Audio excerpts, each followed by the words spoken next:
Hello friends, this is Sanjeev Tiwari and you are watching our educational channel Utthaan the Rising.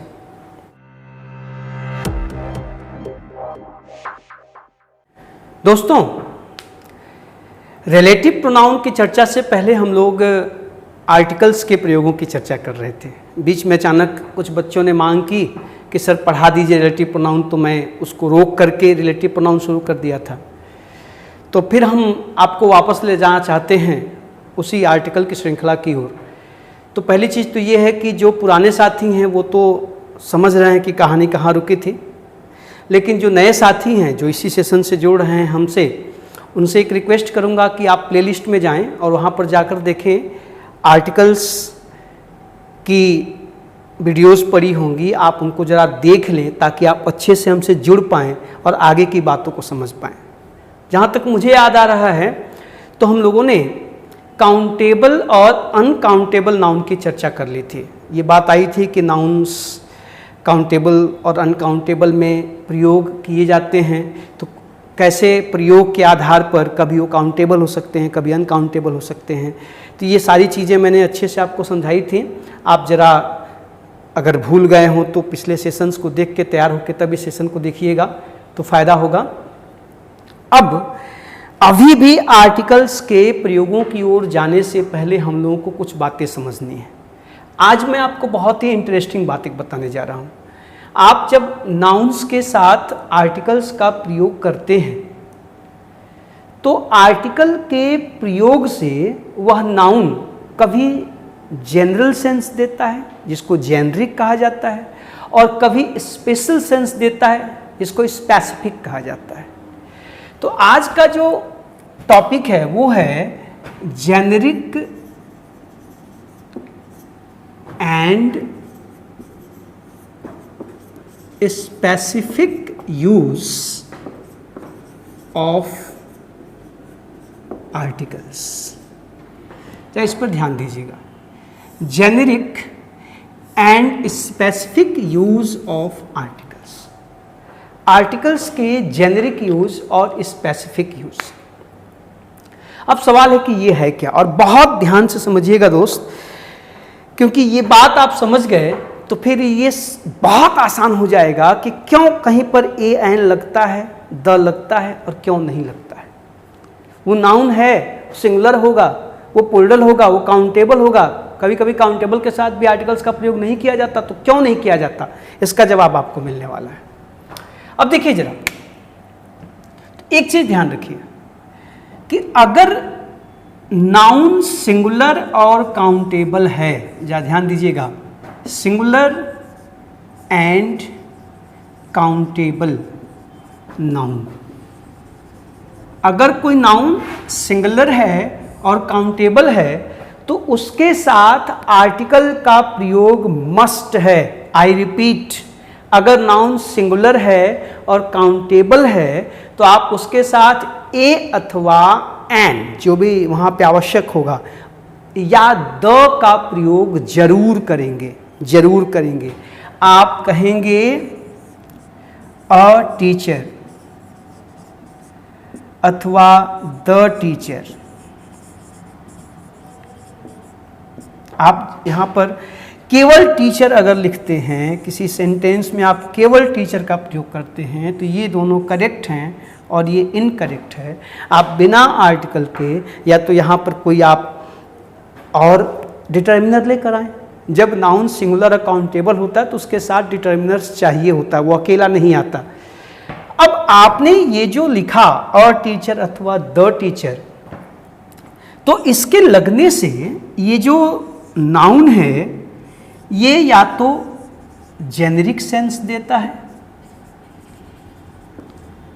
या तो specific sense देता है। ध्यान से देखिएगा, आप जब किसी सिंगुलर काउंटेबल नाउन के साथ आर्टिकल्स का प्रयोग करते हैं, ए एन अथवा द का प्रयोग करते हैं, तो ये जो नाउन होता है यह या तो जेनरिक सेंस देता है या तो स्पेसिफिक सेंस देता है। जेनरिक सेंस का मतलब है ऑल अथवा एनी। आप जब इसका प्रयोग जेनरिक सेंस में करते हैं तो इसका अर्थ होता है ऑल अथवा एनी, और जब आप स्पेसिफिक सेंस में इसका प्रयोग करते हैं इसका मतलब होता है वन अथवा पर्टिकुलर। या इस बात को समझिएगा, वन अथवा पर्टिकुलर तो स्पेसिफिक है, और उसका सेंस निकले ऑल अथवा एनी तो जेनेरिक है। अब इस बात को समझिएगा जरा। आप सोच रहे हो कि सर जी हमें तो बताया गया है कि ए का मतलब एक होता है, और आप लिख रहे हैं कि अ टीचर का मतलब ऑल टीचर भी हो सकता है, वन टीचर भी हो सकता है, ये कैसे? तो यही समझना है, ए का मतलब एक नहीं होता है, ए का मतलब एक भी होता है। हम ए एन का प्रयोग वन के सेंस में भी करते हैं, लेकिन उस ए का मतलब ए नहीं हो सकता, उस ए का मतलब ऑल हो सकता है। ये आप प्रयोग करके जानेंगे तो समझेंगे। पहले मुझे इतनी बात आप आश्वस्त कर लें, मैंने ये कहा कि अगर नाउन कोई होगा वो सिंगुलर होगा और काउंटेबल होगा तो उसके साथ डेफिनेटली हम किसी डिटर्मिनर का प्रयोग करेंगे या तो किसी आर्टिकल का प्रयोग करेंगे। अगर हम उसके साथ आर्टिकल ए एंड द का प्रयोग करते हैं, जैसे कि मैंने यहाँ टीचर के साथ ए और द का प्रयोग किया है, तो इनके लगते ही ये जो नाउन होगा या तो इसका सेंस जेनरिक निकलेगा या तो इसका सेंस स्पेसिफिक निकलेगा। अगर आप इसको जेनरिक सेंस में प्रयोग कर रहे हैं तो इसका मतलब है कि उस जैसे सभी, जो भी या कोई भी उस जैसा, ऑल या एनी। और अगर आप स्पेसिफिक सेंस में प्रयोग कर रहे हैं तो उसका मतलब होता है कि उनमें से कोई एक या कोई पर्टिकुलर, ये तय करता है आर्टिकल, और इसे ही आर्टिकल का जेनरिक एंड स्पेसिफिक यूज कहा जाता है। लेकिन मुझे लगता है कि ये बात अभी भी आपको पूरी तरह से समझ में नहीं आ रही है जब तक कि आपको उदाहरण न दिया जाए। पहले आप इसका स्क्रीनशॉट ले लीजिए, क्योंकि ये बेसिक कॉन्सेप्ट है, तो मैं इसी पर आगे आपको उदाहरण देता हूँ और बताता हूँ कि कैसे आर्टिकल किसी नाउन को जेनरिक या स्पेसिफिक बनाता है। ले लिया? देखिएगा जरा। अब देखिए, मैं आपके सामने कुछ एग्जाम्पल्स लिखता हूँ, आप उन एग्जाम्पल्स को देखिए और उसका अर्थ निकालने की कोशिश करिए, तो आप समझ जाएंगे कि कैसे आर्टिकल किसी नाउन को जेनेरिक या स्पेसिफिक बनाता है। जैसे पहले मैं ए एन का उदाहरण देता हूँ। अब मैं कहूँ कि a teacher should be honest। तो देखिएगा जरा, a teacher should be honest। आप बताएं इस वाक्य को पढ़ के आपके मन में क्या अर्थ निकल रहा है कि एक शिक्षक को ईमानदार होना चाहिए कि सभी शिक्षकों को ईमानदार होना चाहिए, है ना? a teacher should be honest का मतलब शिक्षक, कोई भी शिक्षक हो, एनी टीचर, दुनिया का कोई भी शिक्षक हो, उसे ईमानदार होना चाहिए, अर्थात सभी शिक्षकों को ईमानदार होना चाहिए। सही है ना? तो देखिए जरा, अब यहाँ पर ये जो ए लगा इस टीचर के साथ, ये क्या कर रहा है? इस टीचर को स्पेसिफिक बना रहा है कि जेनरिक? बिल्कुल सही बात, जेनरिक बना रहा है। आप इस वाक्य को ऐसे भी लिख सकते हैं कि all teachers should be honest। देखिए कमाल की बात, यहाँ पर जो ए टीचर है ये अपने आप में बहुवचन है, ये पूरे टीचर्स को समाहित किए हुए है कि सभी शिक्षकों को ईमानदार होना चाहिए।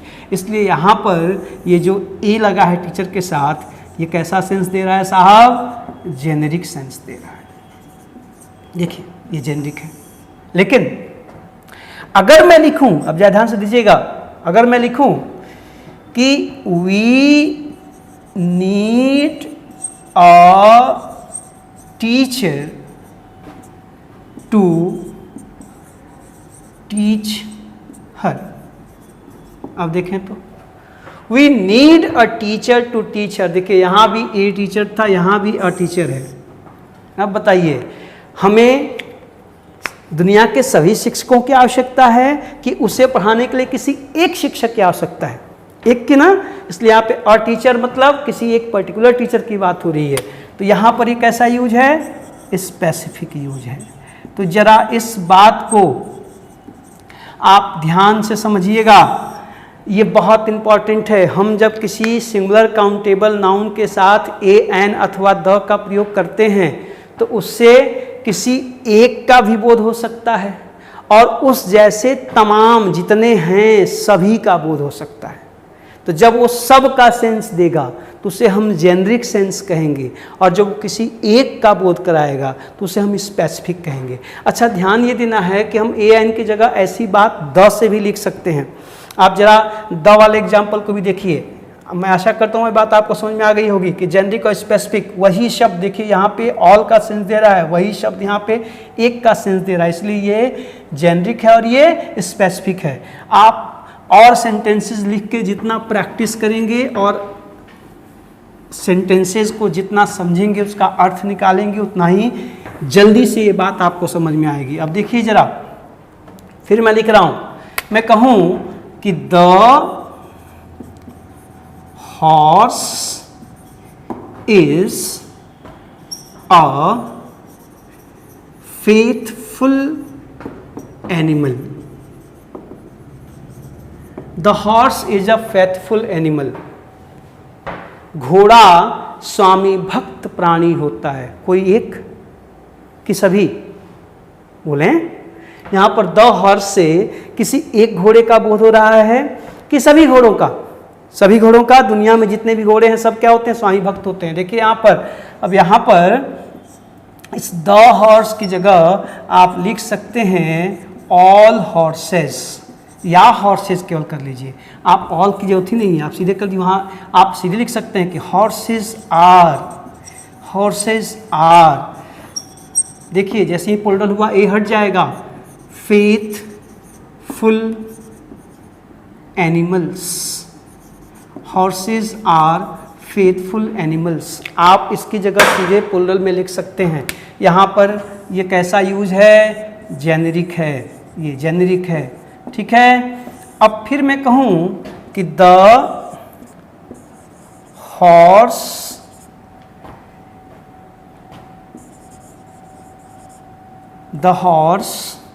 Is grazing in the park. अब देखिए जा, तो घोड़ा पार्क में चर रहा है। अब बताएं, सभी घोड़े चर रहे हैं कि कोई एक घोड़े की बात हो रही है? हो रही है ना, पर्टिकुलर। देखिए यहाँ पर अभी किसी एक पर्टिकुलर घोड़े की बात हो रही है। ए हॉर्स, एक हॉर्स की बात हो रही है। कौन सा घोड़ा? मेरा घोड़ा। कहाँ है? पार्क में चल रहा है। यहाँ पर ये द इसको क्या बना रहा है? स्पेसिफिक बना रहा है, स्पेसिफिक बना रहा है। तो ध्यान से देखिएगा जरा, आप जब ए एंड द का प्रयोग करते हैं नाउन्स के साथ, तो वो नाउन्स उनको कभी जेनरिक बनाते हैं और कभी स्पेसिफिक बनाते हैं। तो एक चीज़ तय हो गया कि नाउन सिंगुलर होगा और काउंटेबल होगा, तो उसके साथ आप आवश्यकतानुसार ए एन अथवा द का प्रयोग जरूर करेंगे। और ऐसा करने से वो नाउन कभी किसी एक व्यक्ति, वस्तु या स्थान की बात करेगा तो उसे आप स्पेसिफिक यूज कहेंगे, और जब आप उस जैसे सभी दुनिया में जितने हैं सबकी बात करेंगे तो उसे आप जेनरिक कहेंगे। कहने का मतलब कि आज के बाद ए बॉय का मतलब आप केवल एक लड़का मत समझिएगा, फिर आप खतरे में हैं। अब ये सेंस के अनुसार तय होगा कि अ बॉय का मतलब all the boys on earth होगा कि किसी एक बच्चे की बात हो रही है। ये सेंटेंस में प्रयोग करके ही तय होगा। इसलिए आप आर्टिकल्स का प्रयोग करते समय ध्यान रखिएगा कि ये जब आएंगे वाक्य में तो कभी ये नाउन का दायरा बढ़ाएंगे और कभी नाउन का दायरा समेटेंगे। ये उसको छोटा भी करते हैं, उसको बड़ा भी करते हैं। जब उसको बड़ा करते हैं तो उसे हम जेनरिक यूज कहते हैं, जब छोटा करते हैं तो उसे स्पेसिफिक यूज कहते हैं। अब जरा इस बात को समझने की कोशिश करिए। इस जेनरिक स्पेसिफिक के प्रकाश में ही आप नाउन्स के साथ आर्टिकल के प्रयोग को बेहतर समझ पाएंगे। ये बात आप समझ गए, समझ लीजिए आपने आधी लड़ाई जीत ली। ये बिल्कुल तय सी बात है। अब देखिए जरा, अब सवाल है कि आप के मन में प्रश्न उठ रहा होगा, लगातार उठ रहा होगा, उठना भी चाहिए कि सर जी ठीक है, ये तय हो गया कि हम सिंगुलर नाउन के साथ आर्टिकल का प्रयोग जरूर करेंगे और वो अर्थ के अनुसार कभी जेनरिक होगा, कभी स्पेसिफिक होगा। लेकिन अगर वो नाउन प्लूरल हो जाए तो जाहिर सी बात है, प्लूरल नाउन होगा तो काउंटेबल का ही प्लूरल बनाएंगे, अनकाउंटेबल का प्लूरल तो होता नहीं है, हम काउंटेबल नाउन को ही प्लूरल बनाएंगे। तो अगर मान लीजिए कि वहाँ टीचर की जगह टीचर्स हो गया, बॉय की जगह बॉयज हो गया, बुक की जगह बुक्स हो गया, तो क्या करेंगे? अब इसके साथ आर्टिकल के प्रयोग की स्थिति क्या होगी? तो पहली चीज़ तो ये होगी साहब कि ये प्लूरल हैं, तो प्लूरल नाउन्स के साथ ए अथवा एन का प्रयोग नहीं होता है। वह तो सिंपल सी बात है, ये चर्चा पहले भी हो चुकी है कि अगर नाउन प्लूरल हो जाएगा तो आप उसके साथ ए अथवा एन का प्रयोग नहीं करेंगे। क्लियर? आप अ टीचर्स, अ बॉयज, अ बुक्स तो नहीं कह सकते ना। तो पहली चीज समझ लीजिए कि इसके साथ ए एन का प्रयोग नहीं होता है। अब सवाल ये है कि आपके मन में प्रश्न उठ रहा होगा, आप बेचैन होंगे कि सर जी व्हाट अबाउट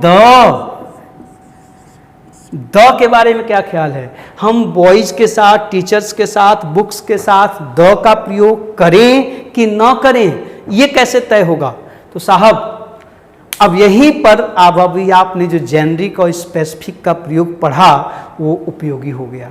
जवाब ये है कि अगर इनका प्रयोग आप जेनरिक सेंस में करेंगे तो द का प्रयोग नहीं होगा, अगर आप इसका प्रयोग स्पेसिफिक सेंस में करेंगे तो द का प्रयोग होगा।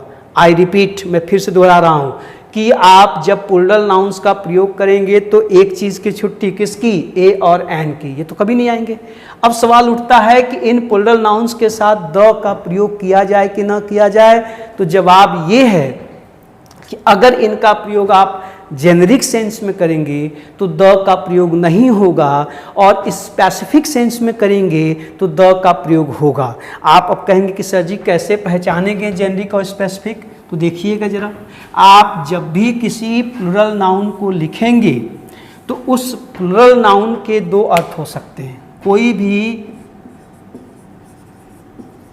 प्लूरल नाउन आपने रखा तो इस प्लूरल नाउन से आप, जैसे कि कोई भी प्लूरल नाउन ले लीजिए, मान लीजिए आपने ले लिया बुक्स, चलिए बुक्स ले लिया, तो अब इस बुक्स के दो मतलब हो सकते हैं। इसका एक मतलब हो सकता है ऑल और इसका एक मतलब हो सकता है सम, सभी या कुछ। ध्यान से देखिएगा, आप जब किसी भी नाउन को प्लूरल बनाते हैं तो उसके दो अर्थ होते हैं। एक तो उस जैसे सब दुनिया में जितने हैं और दूसरा उसका होता है सम, अ फ्यू, कुछ। ठीक है? तो जब इसका अर्थ ऑल होगा तो आप इसे जेनरिक मानेंगे और जब इसका अर्थ सम होगा तो आप इसे स्पेसिफिक मानेंगे। अब जरा बात को समझिएगा, जेनरिक स्पेसिफिक। प्लूरल नाउन्स के जेनरिक होने का मतलब है कि उस जैसे दुनिया में जितने हैं सब तो जेनरिक है और उसमें से कुछ तो स्पेसिफिक है। अब इसका प्रयोग भी आप वाक्य में करके ही समझेंगे। तो अगर यहां पर जेनरिक है तो यहां आप द का प्रयोग नहीं करेंगे। ध्यान से देखिएगा जरा फॉर्मूले को, अगर इसका सेंस ऑल है, जेनरिक है, तो द का प्रयोग नहीं होगा। अगर इसका सेंस स्पेसिफिक है तो द का प्रयोग होगा। तो अब ध्यान से, प्लूरल नाउन के साथ ए एन तो आता ही नहीं है, द आएगा कि नहीं आएगा इसका फैसला आपको सेंटेंस में आए हुए नाउन की मीनिंग से तय करना है। अगर वो जेनरिक सेंस दे रहा है तो द का प्रयोग नहीं करेंगे, अगर वो स्पेसिफिक सेंस दे रहा है तो द का प्रयोग करेंगे। अब गेंद आपके पाले में है, जल्दी से स्क्रीनशॉट लीजिए इस ग्राफ का, तो मैं फिर आपको एग्जाम्पल से दिखाऊं कि कैसे क्या करना है। ठीक है, ले लिया? देखिएगा जरा, अब एग्जाम्पल्स देखें तो आप समझ पाएंगे कि ये जेनरिक स्पेसिफिक कितना उपयोगी है आपके लिए। अब मैं कहूं कि the books are best friend, और फिर मैं कहूं the books are lying on the floor. या देखिएगा साहब, आपके सामने मैंने 2 सेंटेंस लिखा है और इन दोनों सेंटेंसेस का जो सब्जेक्ट है वो बुक्स है और दोनों बुक्स के साथ मैंने द का प्रयोग किया है। आपको क्या लगता है, मैंने दोनों के दोनों सेंटेंस सही लिखे हैं, दोनों गलत लिखे हैं कि एक सही और एक गलत लिखा है? क्या लगता है आपको? सही बात सोच रहे हैं। अगर आप ये सोच रहे हैं कि ये गलत है तो सही सोच रहे हैं, अगर सही सोच रहे हैं तो गलत है। यहाँ पर ठीक है, यहाँ फ्रेंड्स कर लीजिए, the books are best friends, ठीक है। और इसे अगर आप सही समझ रहे हैं तो सही समझ रहे हैं। अब देखिए जरा, यहाँ ऊपर का सेंटेंस गलत है और नीचे का सेंटेंस सही है। ध्यान से, जेनेरिक स्पेसिफिक, मैंने दोनों में एक ही शब्द का प्रयोग किया है दोस्त। यहाँ द का प्रयोग करना गलत है, यहाँ द का प्रयोग करना सही है, क्योंकि ये जेनेरिक सेंस में और ये स्पेसिफिक सेंस में है।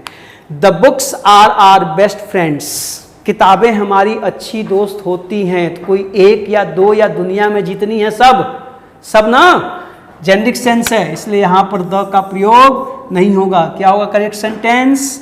Books are best friends. ये देखिए, अब ये करेक्ट है। हाँ, यहां पर फर्श पर किताबें पड़ी हुई हैं। कौन सी किताबें? मेरी किताबें या तुम्हारी किताबें या कमरे में जो किताबें हैं, यहाँ जो किताबें वहां पर हैं 10, 20, 25, 50, 100, 1000 जितनी भी हो सकती हैं। तो यहां पर किताबों की संख्या सीमित है। यहाँ कुछ ही किताबें पढ़ी होंगी, 100, 200, 500, 1000 हो सकती हैं।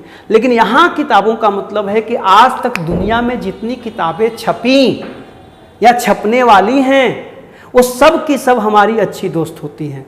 जेनेरिक स्पेसिफिक, यहाँ द का प्रयोग करना राइट, यहाँ द का प्रयोग करना रॉन्ग। आप बात को संभालिएगा, जब तक इस बात को नहीं समझेंगे। ये देखिए, आप कहेंगे कि children are the future of the nation, तो ये करेक्ट है। बच्चे राष्ट्र का भविष्य होते हैं, तो सभी बच्चे के कोई एक बच्चा, 2 बच्चा, 4 बच्चा नहीं ना, सभी। देखो यहाँ पर चिल्ड्रन क्या है? जेनेरिक सेंस में है, ये जेनेरिक है, करेक्ट है, ठीक है। आप यहाँ पर द का प्रयोग नहीं कर सकते, यहाँ द का प्रयोग करना ब्लंडर होगा। लेकिन the children are playing on the roof. अब देखिए, तो बच्चे छत पर खेल रहे हैं। कौन से बच्चे? 10, 20, 50 हो सकते हैं। अब इतनी बड़ी छत किसकी होगी कि वहाँ पूरी दुनिया के बच्चे खेलेंगे? इसलिए करेक्ट है, यहाँ पे द का प्रयोग करना उचित है, क्योंकि यहाँ द चिल्ड्रन कैसा है? स्पेसिफिक है। इसका प्रयोग स्पेसिफिक सेंस में हुआ है, ये आपको संभालना है। ये स्पेसिफिक है, ये जेनेरिक है। यहाँ चिल्ड्रन के साथ द का प्रयोग करोगे तो गलत हो जाएगा, यहाँ पे द का प्रयोग नहीं करोगे तो गलत हो जाएगा। प्लीज इस बात को समझिए। तो जेनेरिक और स्पेसिफिक को समझना बहुत जरूरी है। वो जेनेरिक स्पेसिफिक से क्या तात्पर्य है? कि सभी और कुछ जब प्लूरल में होगा तो, अगर सिंगुलर नाउन में होगा तो सभी और एक, तो सिंगुलर नाउन के साथ। तो भाई सिंगुलर नाउन में तो आर्टिकल आएगा ही आएगा, चाहे वो सभी की बात करे चाहे एक की बात करे। ये चर्चा हुई अभी, ठीक है, उसको लेकर टेंशन नहीं लेना है, बस वहाँ आर्टिकल जरूर आएगा। लेकिन जब नाउन प्लूरल हो जाएगा तो वहाँ पर आर्टिकल आएगा कि नहीं आएगा, ये आपके लिए एक चिंता का विषय था। मैंने आपको स्पष्ट किया कि अगर बॉयज है, गर्ल्स है, बुक्स है, टीचर्स है, फादर्स है, मदर्स है, ब्रदर्स है, कुछ भी हैं, हाउसेज हैं, स्कूल्स हैं, कॉलेजेस हैं, अब आपको सोचना है कि द कॉलेजेस कहेंगे कि कॉलेजेस कहें, द बॉयज कहें कि बॉयज कहें, द बुक्स कहें कि बुक्स कहें, द पेन्स कहेंगे कि पेन्स कहें। तो फैसला कैसे करोगे? सेंटेंस में उस शब्द के अर्थ से। अगर आप दुनिया की सभी कलमों की बात कर रहे हैं तो आप पेन्स कहेंगे, द पेन्स नहीं कहेंगे। लेकिन आप कुछ कलमों की बात कर रहे हैं, 100, 1000, 50 एक निश्चित संख्या में कोई कलम की बात कर रहे हैं, आपकी दुकान है, दुकान में जितनी कलमें हैं उनकी बात कर रहे हैं, आपके घर में जितनी कलमें हैं उनकी बात कर रहे हैं, तो आप द पेन्स कहेंगे। अगर आप लाइब्रेरी में व्याप्त पुस्तकों की बात कर रहे हैं तो द बुक्स कहेंगे, दुनिया के सारी पुस्तकों की बात कर रहे हैं तो बुक्स कहेंगे। तो सिंपल सी बात है कि जब प्लूरल नाउन्स का प्रयोग जेनरिक सेंस में होता है तो द का प्रयोग नहीं होता है, और जब स्पेसिफिक सेंस में होता है तो द का प्रयोग होता है। ये जेनरिक और स्पेसिफिक सेंस पर आधारित है, सेंटेंस की मीनिंग पर आधारित है। आप अपने मन से तय नहीं करेंगे, वहाँ जो सेंस निकलेगा उससे तय करेंगे। और ये तय है कि प्लूरल नाउन के साथ कभी भी ए एन का प्रयोग नहीं होता। आज हम लोगों ने एक बहुत इंपॉर्टेंट मुद्दा समझा, जेनरिक और स्पेसिफिक। इसी जेनरिक और स्पेसिफिक पर आर्टिकल का आधा हिस्सा, इसकी आधी लड़ाई हम जीत लेते हैं। अब निश्चित रूप से आपके मन में ये प्रश्न उठ रहा होगा कि सर क्या ये जेनरिक स्पेसिफिक का नियम अनकाउंटेबल नाउन पे भी लागू होता है क्या? अभी तो आपने केवल काउंटेबल नाउन की बात की है, बिल्कुल लागू होता है, लेकिन एक साथ नहीं, आराम से धीरे धीरे। नेक्स्ट सेशन में हम लोग आपको ये चर्चा करेंगे हम लोग मिलके कि अनकाउंटेबल नाउन के साथ जेनरिक स्पेसिफिक का क्या उपयोग है और कैसे हम आर्टिकल्स को वहाँ पर प्रयोग कर सकते हैं या नहीं कर सकते हैं। चर्चा जारी रहेगी, अगले सेशन में इसको और मैं विस्तार दूंगा। Thank you.